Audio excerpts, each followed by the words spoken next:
আজকে আমি আপনাদের সামনে ইউনিক একটা রেসিপি নিয়ে এসেছি। আর এটা তৈরি করতে বেশি কিছু লাগে না। সামান্য কিছু উপাদান দিয়েই তৈরি করা যায় এই রেসিপিটা। আর এটা নিয়ে আমি আপনাদের সাথে বেশি কিছু বলব না। কারণ রেসিপিটা দেখেই বুঝতে পারছেন এটা কেমন হতে পারে এবং মুখে দেওয়ার সাথেই ফিনিশ হয়ে যাবে। আসসালামু আলাইকুম আমার ভাই বোনেরা, কেমন আছেন? আশা করি ভালো আছেন। আজকে আমি তৈরি করব সাবুদানার রসমালাই। আর এই সাবুদানার রসমালাই তৈরি করতে প্রথমে আমি ১ কাপ সাবুদানা নিয়ে নিব। তারপর এটাকে ২ থেকে ৩ বার পানি দিয়ে ধুয়ে ২০ মিনিটের মতো ঢেকে রেখে দিব, যাতে ভিজে নরম হয়।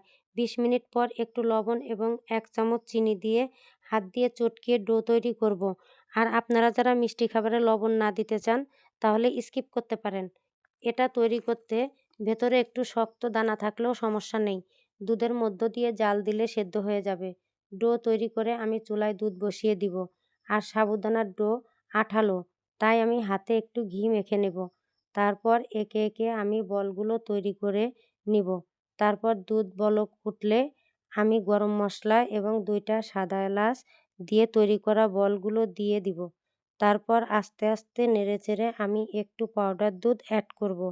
তারপর বলগুলো সেদ্ধ হয়ে গেলে আমার স্বাদ অনুযায়ী চিনি ব্যবহার করে একটু নেড়েচেড়ে নামিয়ে নিয়ে তাতে একটু কাজু বাদাম এবং পেস্তা বাদাম ছিটিয়ে দিব। আপনারা চাইলে এখানে সাদা এলাচের গুঁড়াও দিতে পারেন ফ্লেভারের জন্য। তৈরি আমার সাবুদানার রসমালাই। আমার ভিডিওটি ভালো লাগলে অবশ্যই লাইক, কমেন্ট, শেয়ার করে পাশে থাকবেন। সবাই ভালো থাকবেন, সুস্থ থাকবেন। আল্লাহ হাফেজ।